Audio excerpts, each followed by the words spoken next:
Yeah, good afternoon, everyone. Hope you can hear me well in the back. Everybody hear me? All right, great. So I'm usually very high energy, but I've spent the last 3 days really enjoying this conference a lot.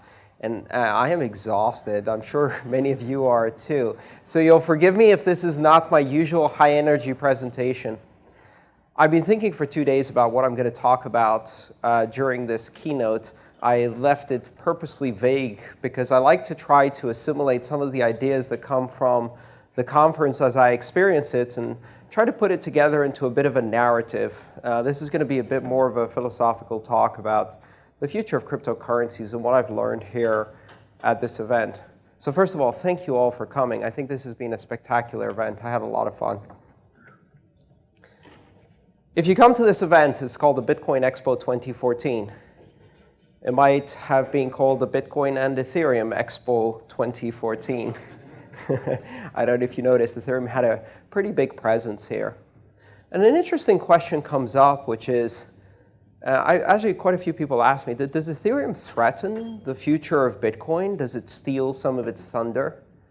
And that's a question that I've heard several times, and I've heard people refer to that issue in trying to understand altcoins and wondering whether the altcoins essentially threaten the dominance of Bitcoin, or if they make Bitcoin weaker, or if they distribute the value of the network too broadly.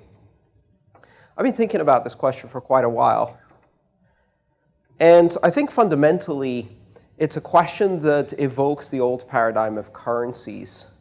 We've all grown up in a world where currencies are forced upon us in a monopolistic fashion, where currencies are defined strictly by the geographies in which they occur, and where the choice of currency is not yours.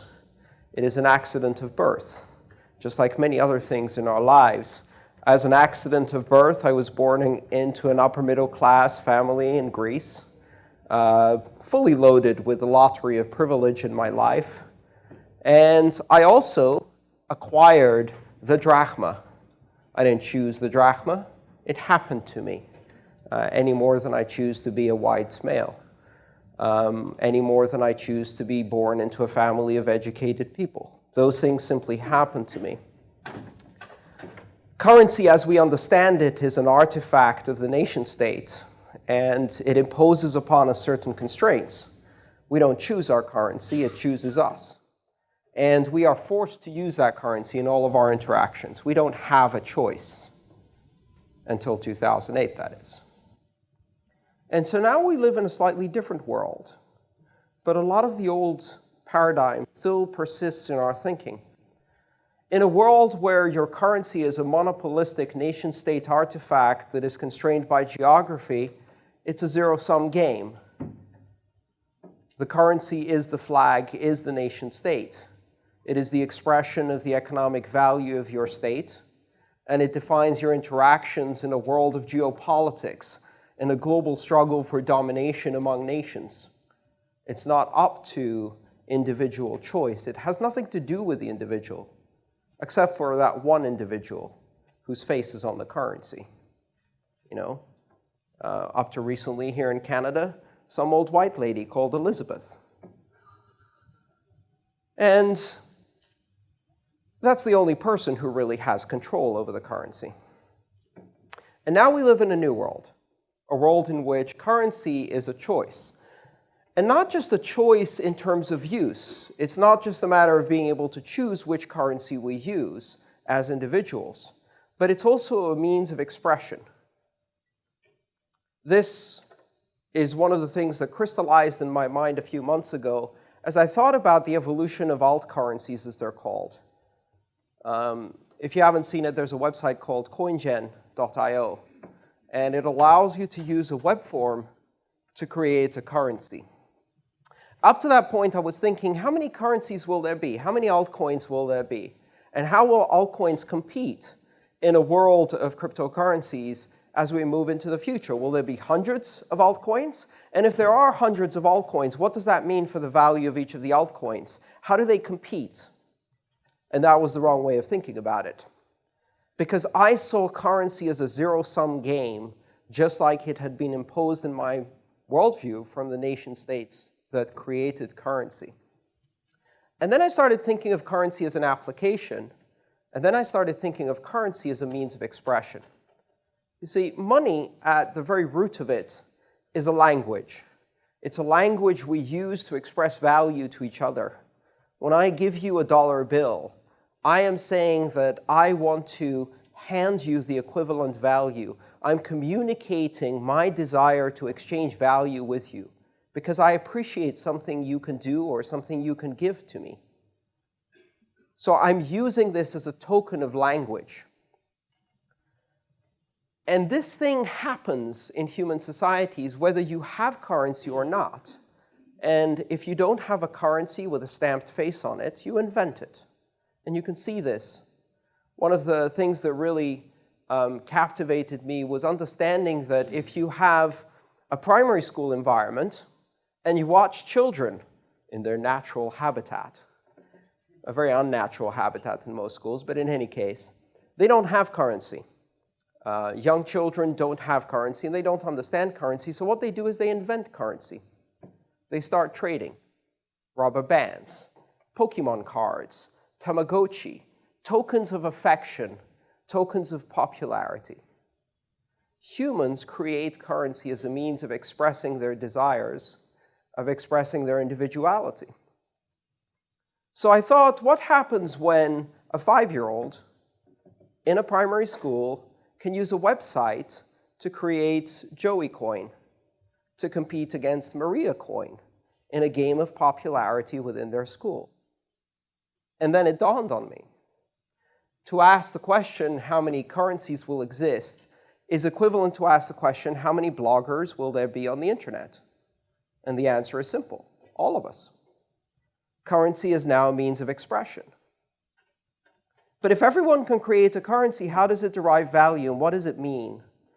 What is the difference between currency as an expression of popularity, as an expression of desire, as a meme, a fad, a brand? Down there right now, Canadian Teen Idol is running. One of those contestants, Amar, has a big fan group. Maybe he wants to create Amar Coin so that his fans can express their desire to watch more of his dancing. Why not? People have talked about me doing Andreas Coin. I think it's a bit silly, but why not? I think at some point we're going to see things like that happen. So we're not going to have hundreds of altcoins. We're not going to have thousands of altcoins. We're going to have hundreds of thousands, and then millions of altcoins. And then there'll be thousands of altcoins being created every day to organize local communities, to express bands, to create popularity contests for short term, for fads, to codify the latest internet meme, to create the latest fad. How the hell do you tell which ones have value and which ones don't have value? That's a very different world from the one we live in today. And I'm looking for parallels to understand what this means, and I often go back to looking at the emergence of the first decentralized system in my lifetime, the internet, and what it did for understanding information, information scarcity, opinion, and authority of opinion, and what it did to us as a society as the internet emerged into our global scene. So there used to be a time that if you wanted to read authoritative opinion, you bought a piece of paper from an organization that had a printing press that was 3 stories high and 4 football fields long and had a really great name like the New York Times. And that organization could buy ink by the barrel. And through that ownership of this enormous manufacturing facility, they had the weight of authority. And so we imbued authority into these institutions, and we used that authority to decide which opinions mattered and which opinions didn't. We used them as gatekeepers of authority to give us guidance in understanding opinion. And then the internet destroyed all of that, because suddenly anyone could print and anyone could publish. And I remember in the early days, people talked about, well, how the hell will we know which opinions matter if anyone can have an opinion? the world will come to an end, surely. A funny thing happened. We shifted from a world in which authority of opinion came from the issuer, from the authority of the publisher by proxy, into a world where we had to look at opinion on its own merits, on the content of that opinion. And we arrived at a world where Judith Miller of the New York Times prints bullshit that sends an entire nation into war, and an Egyptian blogger on the front lines of a revolution prints the truth that nobody wants to hear. And suddenly the world is upside down. Authority is no longer the person who owns the printing press, but it is now the person who has the content that matters. And we just did this to currency. Because now the authority is not derived from the sovereignty of the issuer, from the printing press of a nation state that can declare through monopoly and use of force that this is the currency you will use. Now we can choose currency, and a 5-year-old can create currency. And maybe the currency that the 5-year-old created has monetary value. Maybe it doesn't. Most likely it doesn't. Some will. And so we need to get used to a world where we have to judge currency not by who issued it, but by who uses it. Or rather, how many people use it and what they use it for. So let's imagine a world in which currency is being used in a widespread fashion, and no one remembers who created the currency or why. They only know that within their local community, it has purchasing power. As a little fanciful thought, imagine a decade from now in a rural village, far detached from our developed nation civilization, villagers exchanging two currencies. One that has a Shiba Inu, a Japanese breed of dog, on the front, and is pronounced doggy coin or Doge coin or dog coin, and I'm not quite sure, but it doesn't really matter. But you can buy half a dozen eggs with it. And other villages are trading another currency that has an old white lady called Elizabeth on it. And they have no idea who Elizabeth is. And they don't know why she got her picture on the coin. Maybe she wrote a nice song. Maybe she won Canadian Teen Idol. Nobody remembers anymore, but you can buy 6 eggs with it. And to those people, it doesn't matter who issued the currency. What matters is whether it has purchasing power or not. The currency is now evaluated purely on its monetary basis because of adoption, because of use. And there is one fundamental difference between those two currencies. One has a predictable, stable, algorithmic monetary supply, and the other has an old white lady called Elizabeth on it. So, in fact, one of them has some real intrinsic value because it's removed some of the uncertainty of the monetary system from it. The other one doesn't really. We need to get ready to live in a world where multiple currencies will coexist. So currency as a means of expression, currency as a tool of language, is no longer up to the issuer. It is up to us as individuals making a choice to use that currency, and we give it value through our use. We give it value through adoption. And we will be surprised by some of the currencies that will emerge from a fad, that will emerge from a joke, perhaps even a sick joke, and will explode into viral consciousness on the internet and then become real monetary powers in use across a broad population, surprising all of us. How the hell do we operate in that kind of world?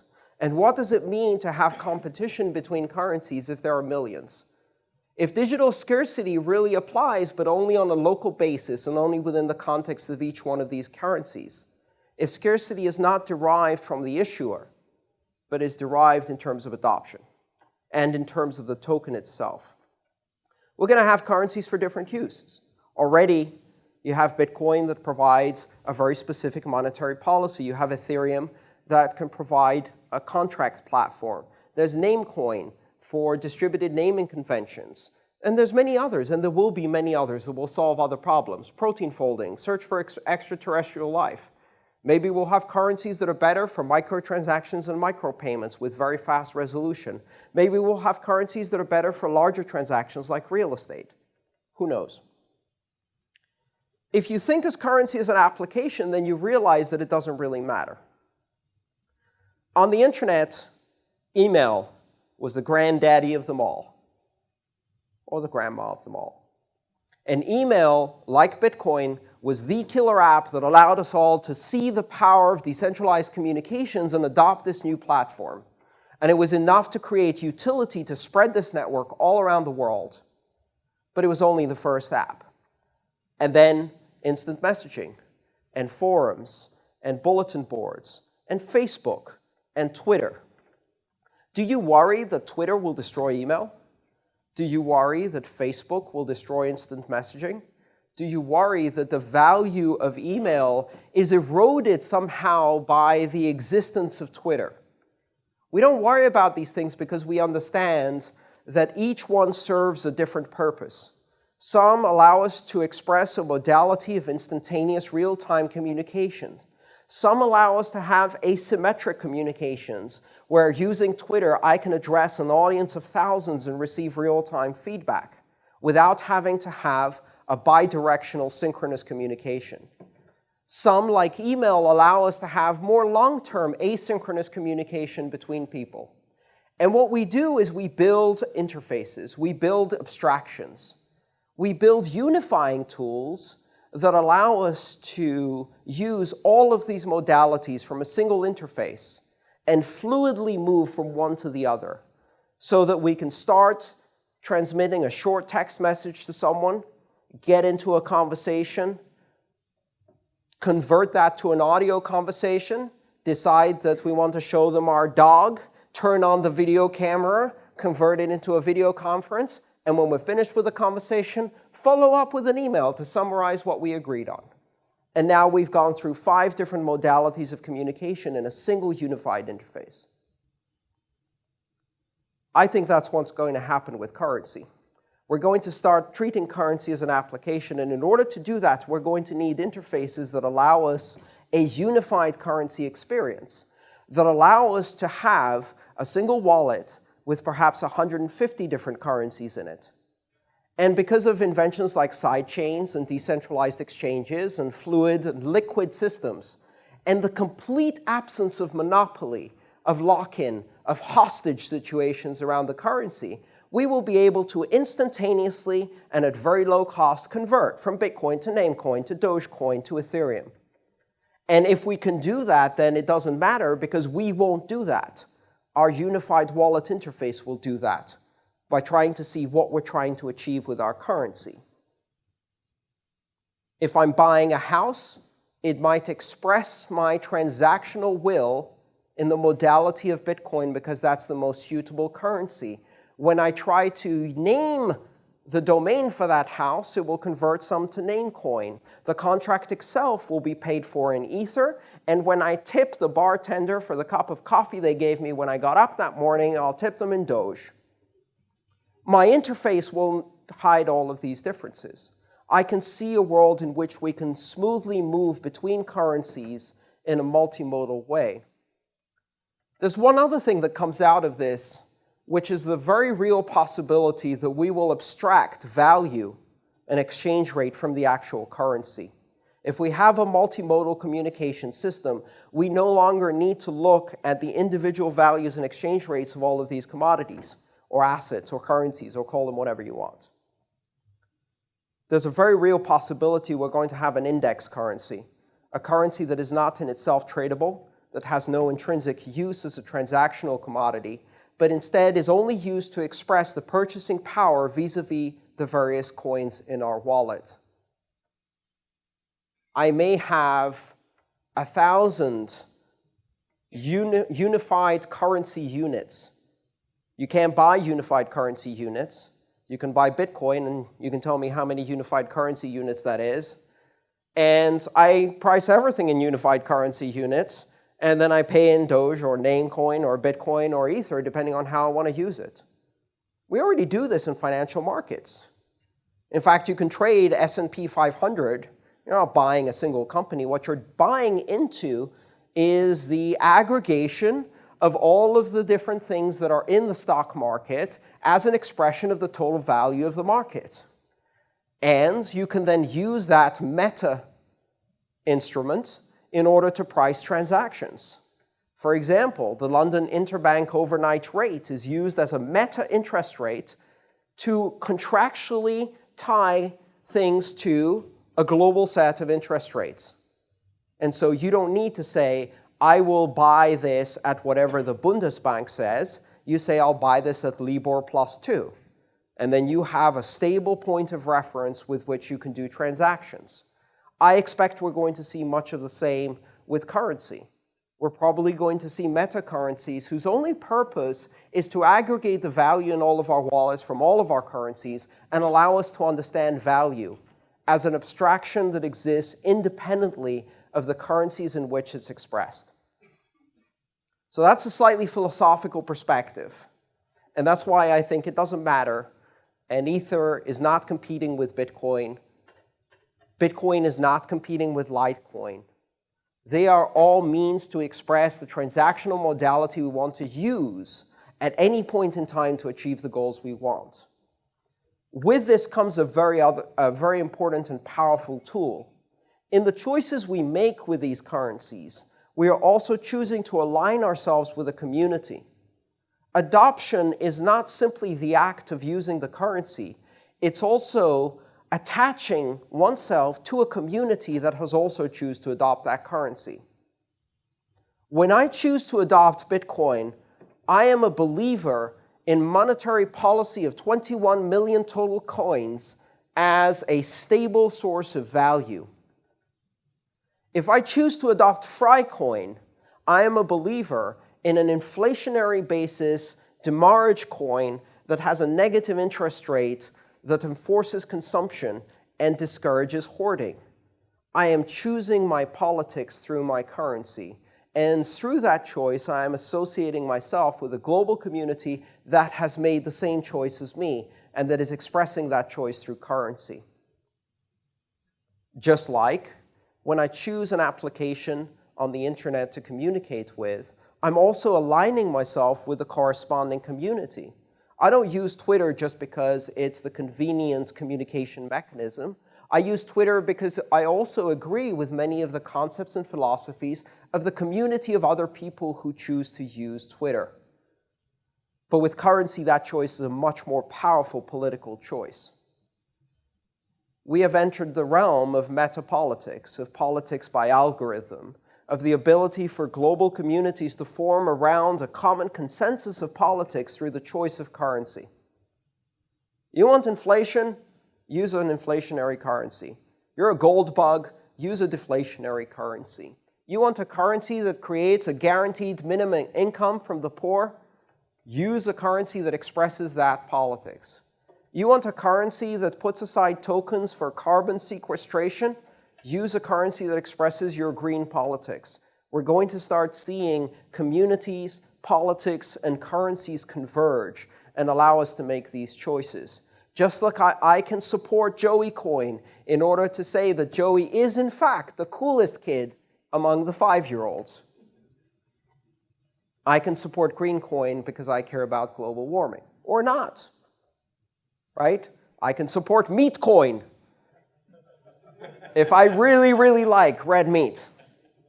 Whatever. Worldwide Wrestling Coin. No problem. There'll be one of those too. Absolutely. So really, all of these things are forms of expression, and that comes back to the original point that currency, in the end, is really a form of language. It's a language by which we communicate our expectations and desires of value. And now that we can do it on such a massive scale, now that everyone can create currency, our choices will really matter. We're past the zero-sum game. This isn't about nation-states anymore. This isn't about who adopts Bitcoin first or who adopts cryptocurrencies first, because the internet is adopting cryptocurrencies, and the internet is the world's largest economy, the world's most populous economy, and it is the first transnational economy, and it needs a transnational currency. To summarize, what we've really done is we've inverted the very basic and most fundamental equation of currency, which is that for millennia, until the year 2008, Sovereignty defined currency. Sovereignty was the basis upon which currency could be created, and that currency allowed that sovereignty to be expressed. The monopolistic control of currency is the basis of sovereignty. And now the internet has a currency, and the internet is going to use that currency to create sovereignty. After 2008, currency creates sovereignty.